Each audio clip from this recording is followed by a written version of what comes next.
আসসালামু আলাইকুম ওয়া রাহমাতুল্লাহি ওয়া বারাকাতুহু।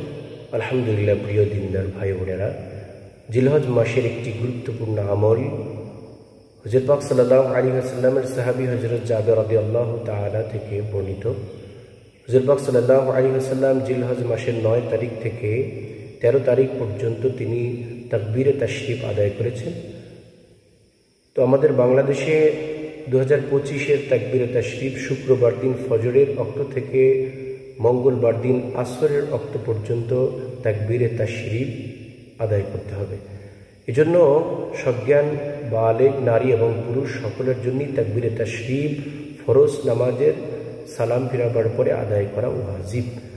মা বোনরা মৃত আওয়াজিব আদায় করবে। প্রিয় ভাইয়েরা যারা রয়েছেন তারা উচ্চ আওয়াজে তাকবীরে তাশরিফ একবার করে আদায় করবে এইভাবে: আল্লাহু আকবার, আল্লাহু আকবার, লা ইলাহা ইল্লাল্লাহু, আল্লাহু আকবার, আল্লাহু আকবার, ওয়ালিল্লাহিল হামদ।